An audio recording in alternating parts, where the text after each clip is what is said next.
Okay, on we move.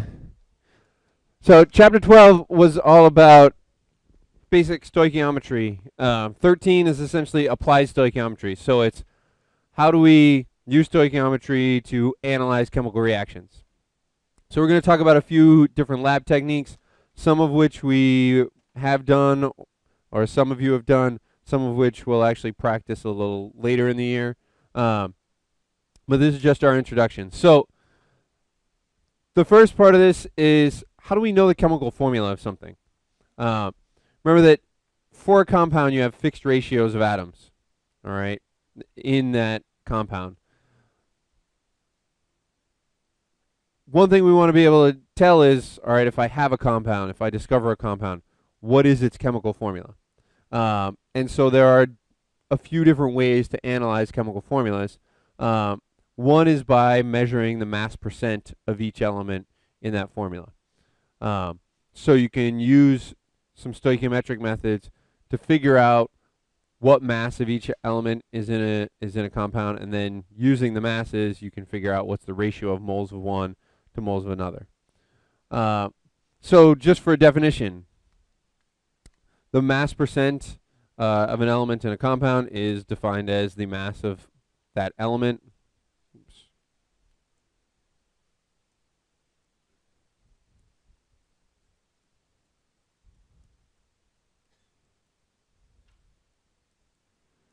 Divided by the mass of the whole compound.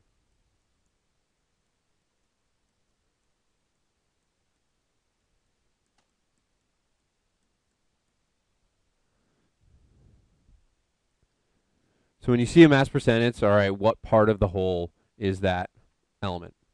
And then the empirical formula is the chemical formula for a compound given in lowest whole number ratio.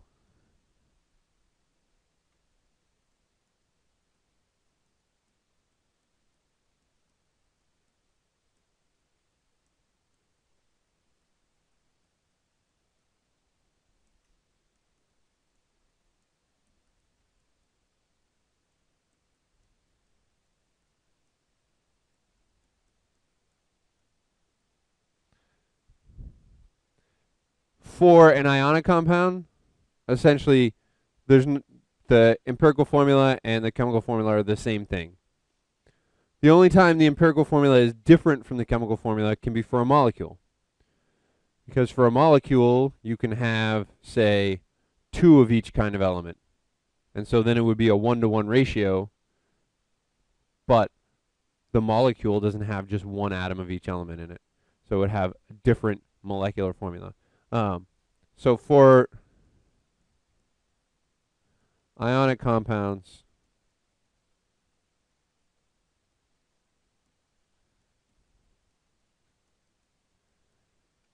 this is the only formula.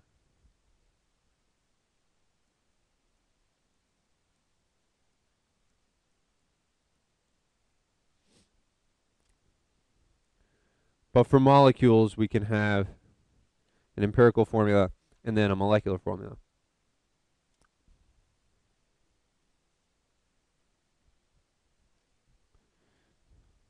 So for example,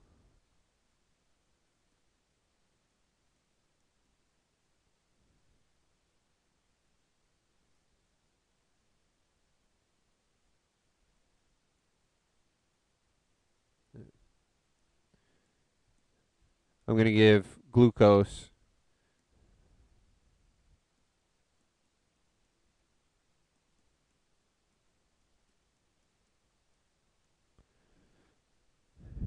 in glucose, in a molecule of glucose, there's 6 atoms of carbon, 12 atoms of hydrogen, 6 atoms of oxygen.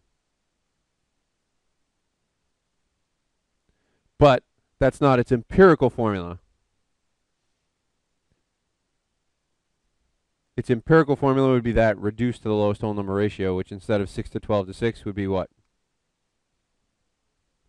1 to 2 to 1.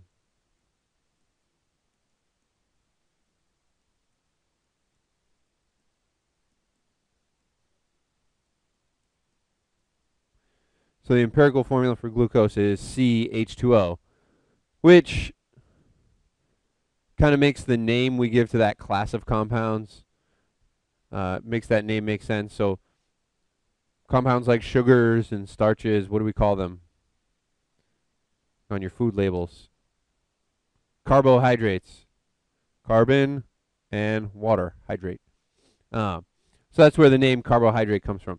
Now, this whole empirical formula business actually is kind of a throwback. What does the word empirical mean?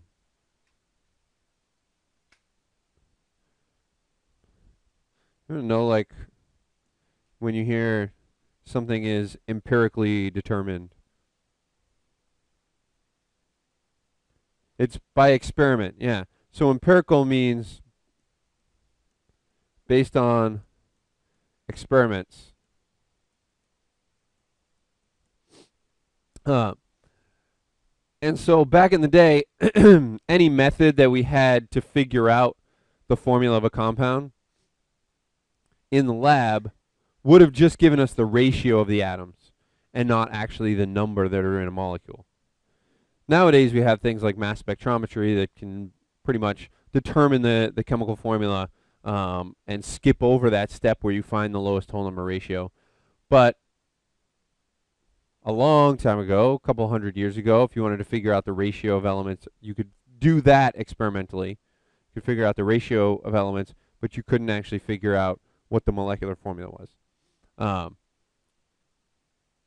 But now now it's not as important as it used to be, but it's still part of the curriculum. So we have to cover the vocabulary. So here's an example of an experiment that might have been done at some point. You discovered some compound that contained carbon and hydrogen and oxygen. One way you could analyze it would be to burn it. And then when you burn it, you get carbon dioxide and water. You can collect the carbon dioxide in the water, measure how much of each was made, and then use that to figure out how much carbon was in your original compound and how much hydrogen was in your original compound. And if you know how much carbon there was and you know how much hydrogen there was, you could figure out, well, the rest of the mass must have been oxygen. So this would be a typical old experiment. You would find a compound, you would burn it, collect the CO2 and the H2O, then use that to determine its chemical formula. So I want you to talk at your tables for a minute. Think about how you could use that data to figure out how much carbon and hydrogen were in that original compound.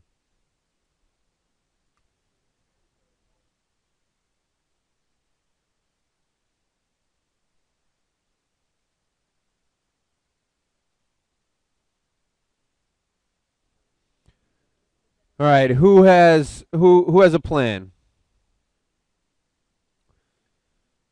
Or who has at least a first step?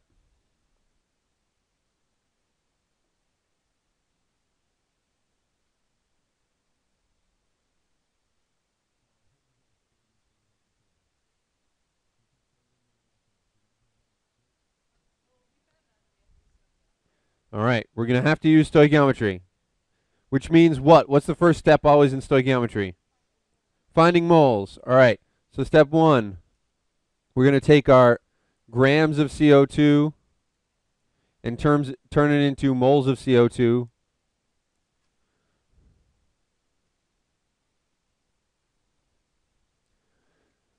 And when we know the number of moles of CO2, essentially that tells us how many moles of carbon there are.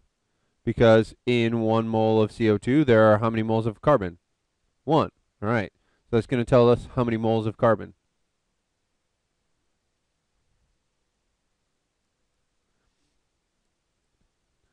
We'll do the same thing with water. We get the grams of water. We can figure out how many moles of water that is.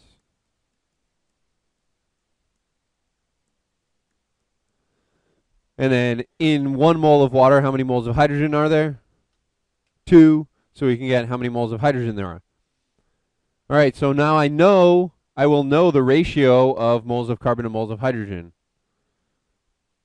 What's missing? Oxygen. So how am I going to figure out how much oxygen there was in this compound?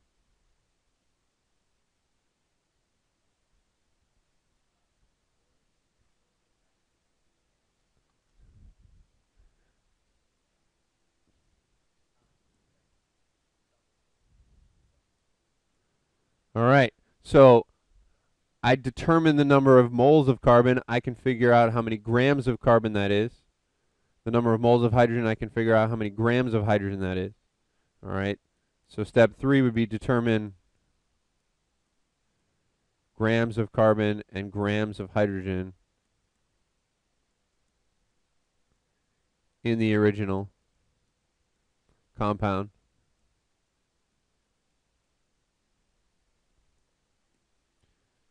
And then the mass of oxygen is going to be equal to the total mass of the compound minus the mass of carbon and hydrogen. So we were told this compound contains only carbon, hydrogen, and oxygen. So if we can figure out how much of this 8.2 grams was carbon and how much was hydrogen, whatever is left is oxygen.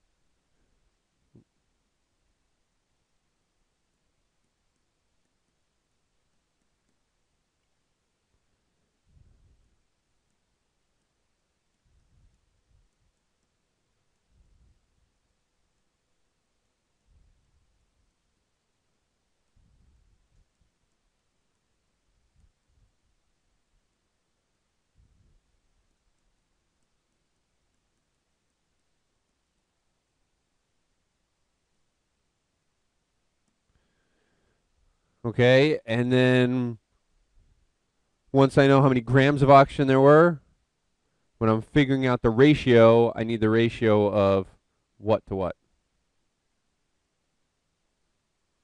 Am I looking for the ratio of grams of one thing to grams of the other? I need moles of one thing to moles of the other, so my last step is going to be take that number of grams of oxygen, turn it into the number of moles.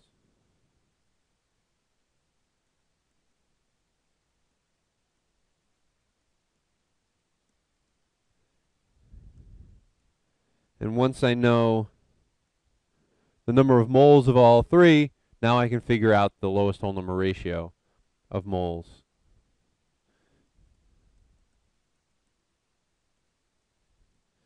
By dividing by the smallest number of moles.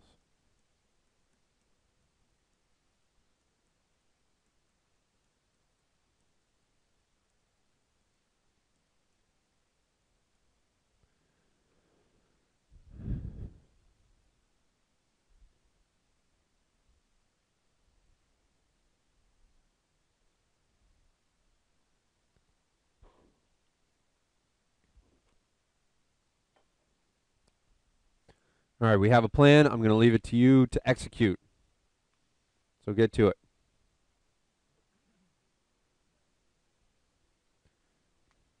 Oh, good question. So the student question is, what if it doesn't give us whole numbers? So what if we get a ratio of 1 to 2.5 to 3?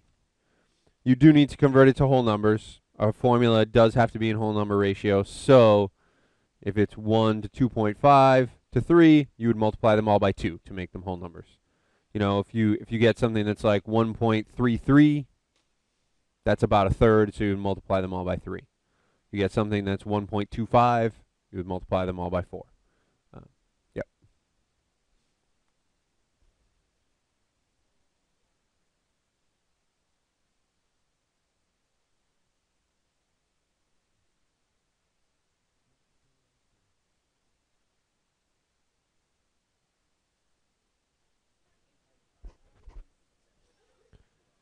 Okay, help me fill in.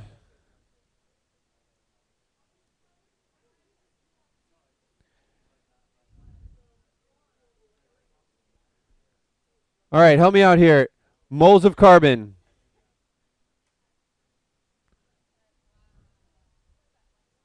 0.5. Let's keep our digits. So as a shorthand, I will say when I write molar masses up on the board, because I tend to run out of space, I usually cut them off. To make your ratios work out nicely for these problems, I'd recommend actually keeping all your digits. Keep at least 4 digits when doing these problems. So 0.511 moles of carbon, all right, which translates to 6 point something grams, 6.14 grams of carbon, all right. And then we have moles of hydrogen. How many moles of hydrogen? 0.410 moles of hydrogen, which if you actually use 1.01 or 1.007, I don't know what your periodic table says for the AP test. How many grams does that translate to? Slightly more than 0.410. All right. You just used 1 for the molar mass. All right, we'll see. Sometimes what you'll find is your ratio in the end is not quite a whole number, and that bothers some people. But it's okay if you're all right with rounding. All right, so then I take my masses and I'm going to do my subtraction. So I have 8.2 grams total, 6.14 grams of carbon. I have 0.41 grams of hydrogen, leaving me how many grams of oxygen? 1.65 grams of oxygen.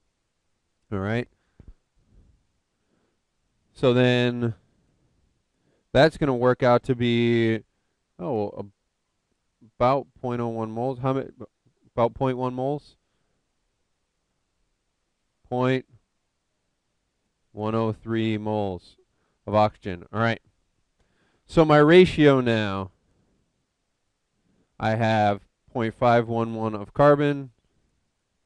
I have 0.410 of hydrogen, and I have 0.103 of oxygen. Which one's smallest? 0.103, so I'm going to divide them all by 0.103.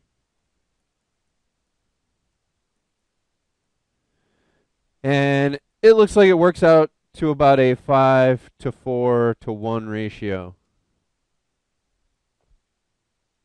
So my empirical formula would be C5H4O. Is that a thing? Definitely. So when you have organic formulas, most organic formulas, you can find an example of a molecule with that formula, as long as it has the right number of hydrogens.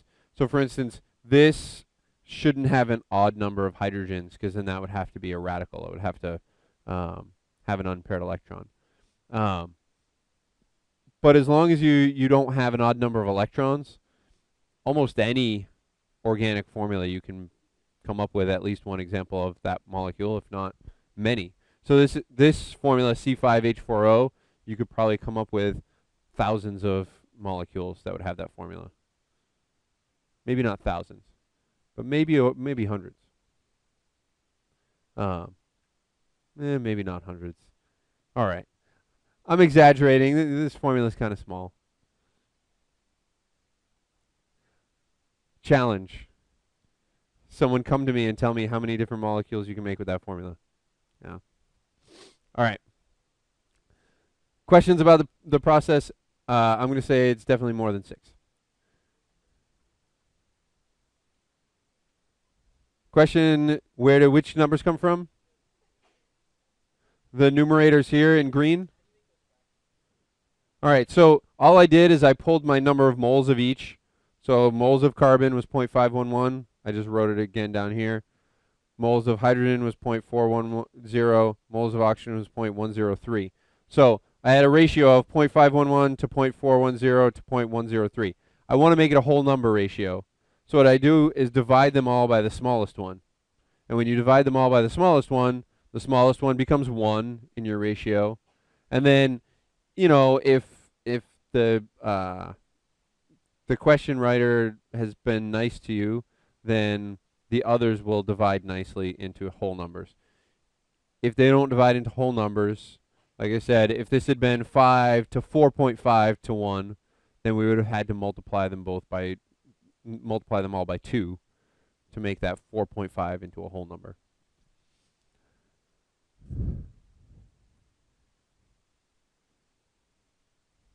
All right. So the second piece of information, if you want to know what the molecular formula for a compound is, the second piece of information you need to know is what's the total molar mass. So there are ways to determine the total molar mass, but you could go through this analysis, find out that the empirical formula is C5H4O, and then need to determine, well, is a molecule of this, does it have 5 carbons, 4 hydrogens, and 1 oxygen? Or does it have that same ratio but more? Could it have 10 carbons and 8 hydrogens and 2 oxygens? Or 15 carbons and 12 hydrogens and 3 oxygens? So on. So really, there are, with this empirical formula, there would be an infinite number of potential molecules. But is this also the molecular formula, or is the molecular formula something different? Well, if we know the molar mass, and we can do experiments to figure out the molar mass, if we know the molar mass is between 145 and 165 grams per mole, how would that help us?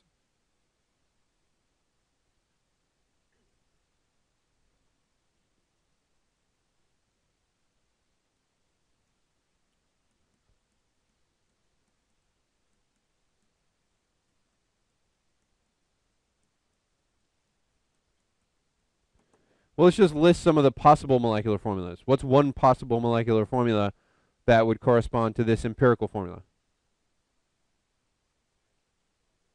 All right, C10H12O2. Not H8O2. What's a simpler one?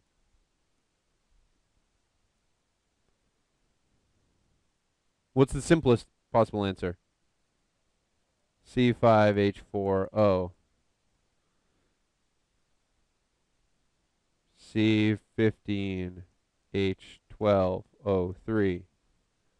And so on. So how do we know which one is correct?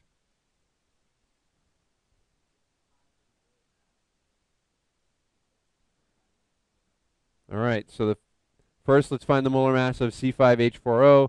That's going to be 12 times 5 is 60, plus 4 is 64, plus 16 is going to be 80.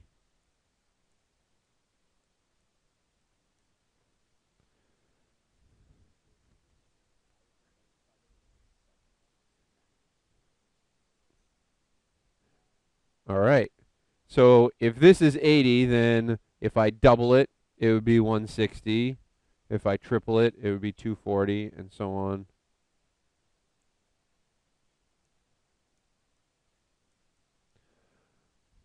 So I just see which one falls in the right range, and in this case, it would be the second one.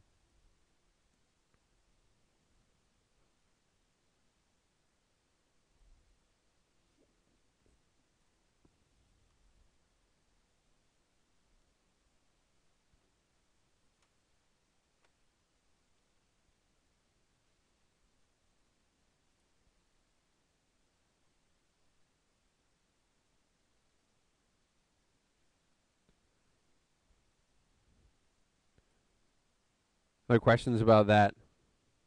That's the simple part of the problem. First part of the problem, finding the empirical formula, really complicated. Luckily, this is not an analysis that you're likely to have to do in the real world anymore, given that we have mass spectrometry. But still one of those things they want you to be familiar with for the AP test. But this second part, once you know the empirical formula, finding the molecular formula is just saying, all right, which one is consistent with the molecular mass. All right. Now, one thing underlying that that first analysis is the idea that we have a pure substance. That when we took this 8.2 grams of the compound, that was pure compound. What does it mean to say that that compound was pure?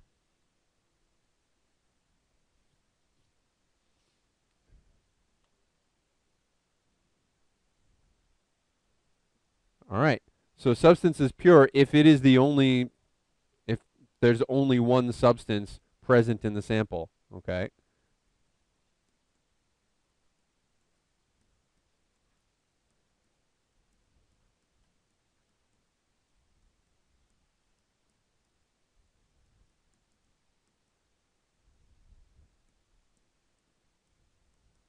Can we break that down a little further? What does it mean to say there's only one substance present? Because I mean there was carbon and hydrogen and oxygen in it.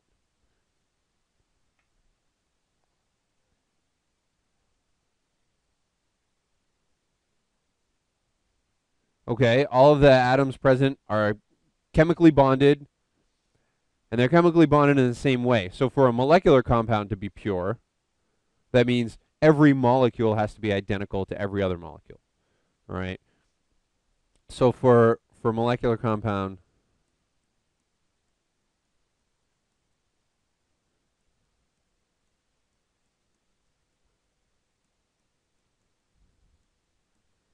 every molecule present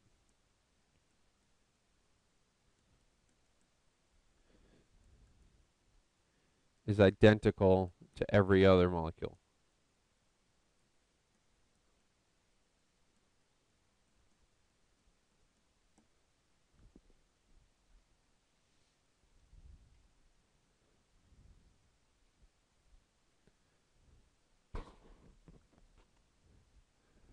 How could I make a similar statement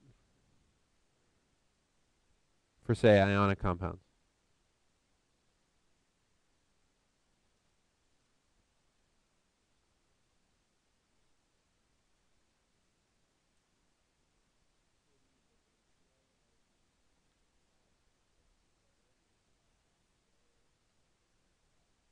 All right. For an ionic compound,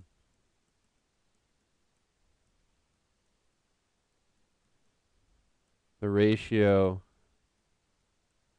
of one ion to the other, or sometimes there are different kinds of ions, more than a couple, but the ratio of ions of each type is consistent throughout the sample.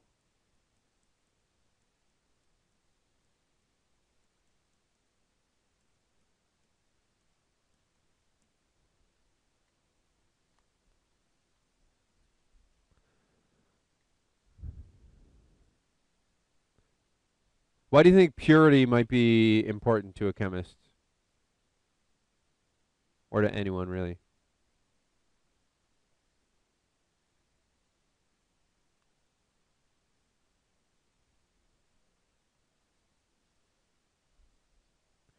All right. If another substance is there, it could change the result. Could change various results. So, what are some things chemists do? Do we have any idea?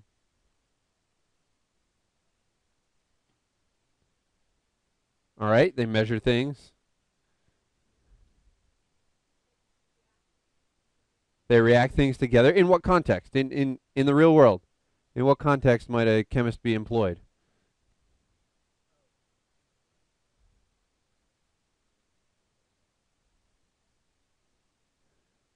Okay. All right. Like a druggist. All right.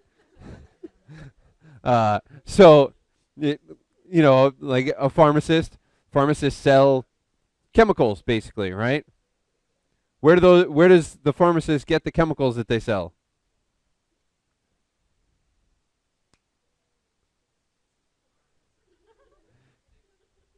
Wow. I all right. So I'm taking the feedback right now that we need to do a better job of actually giving you guys some idea, maybe up front at the beginning of the year, what chemists do. Uh, but a pharmacist gets their supplies from a pharmaceutical company. And where do pharmaceutical companies get their chemicals? How do they make their drugs? They have chemists who design chemical reactions to produce those different compounds. And what happens if you are buying those compounds and they're impure? Well, you could get ripped off, so you could be being sold sugar pills and being told they're, some really high-priced pharmaceutical. So, number one, you could rip people off if they're selling impure chemicals. What else?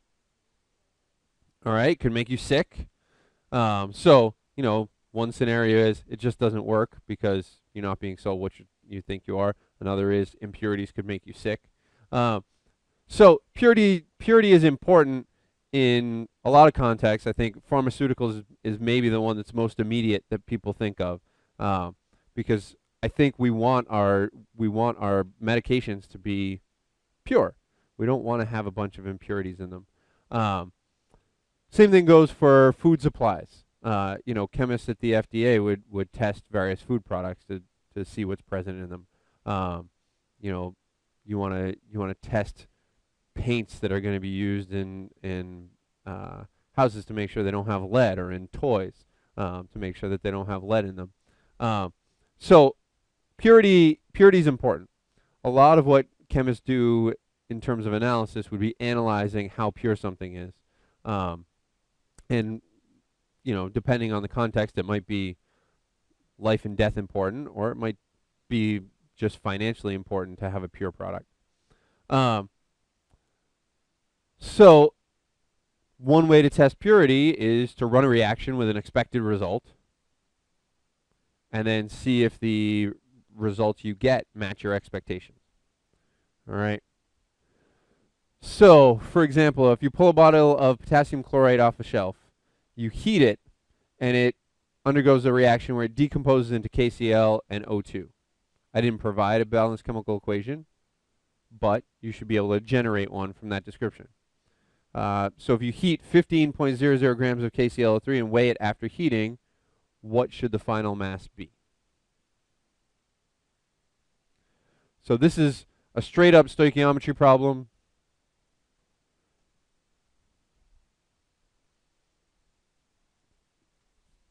What would be the first step you would take?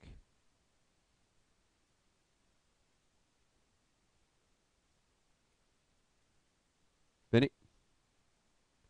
All right, you're going to write a balanced chemical equation first. So we're told that KClO3, when heated, decomposes into KCl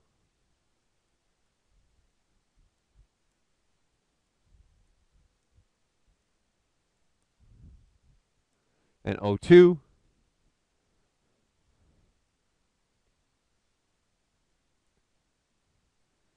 There's a couple of different ways you could go about balancing this. My favorite is the simplest. And the simplest would be to just say, well, I have 3 oxygens on the left, I need 3 oxygens on the right, so I'm going to make this 1.5 O2s.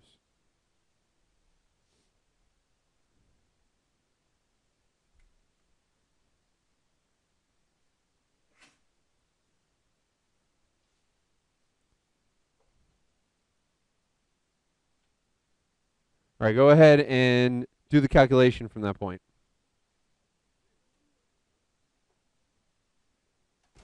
The question is there a reason I like half numbers? Like using fractions in my balanced chemical equations. No, I just find it simpler. In this case, I'm really only concerned about the ratio of KClO3 to KCl in my stoichiometry, in my calculation. And so it's just as easy to leave that as a 1-to-1 ratio as it would be to a 2-to-2 ratio. You can balance with whole numbers if you want.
So we would do this by following essentially the 3 steps of stoichiometry that we talked about in lecture 12. First step, go to moles. Second step, use the balanced chemical equation to go from moles of one thing to moles of the other. Third step, go from moles to whatever you were asked for. In this case, we're talking about mass. So when I do that calculation, how many grams of KClO3 or KCl would be expected? 9.12. All right. So I'm expecting 9.12 grams of KCl to be left over.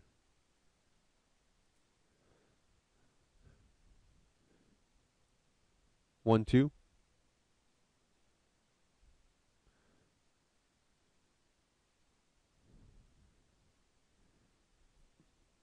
So what if you measured 10.05? What would be some ways you could explain that discrepancy?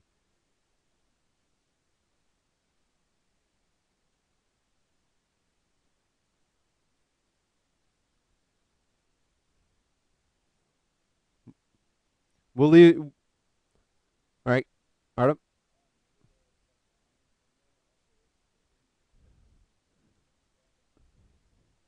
All right, an impurity that doesn't react.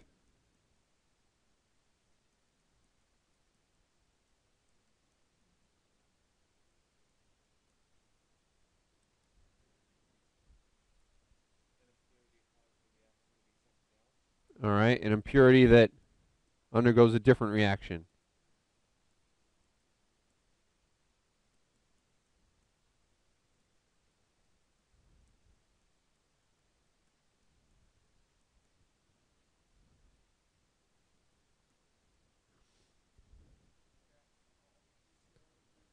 All right, maybe you didn't heat it long enough. Maybe you just needed to be more patient and let the reaction continue. So maybe not all KClO3 reacted.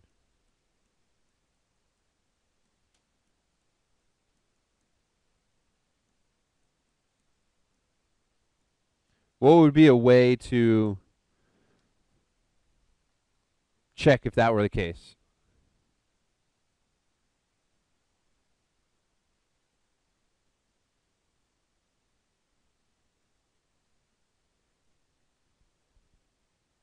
Heat the sample again, see if the mass changes. Right? Whenever you're doing one of these experiments, usually you heat it several times, measure the mass after each heating. If the mass keeps changing, then you say, all right, I need to keep heating.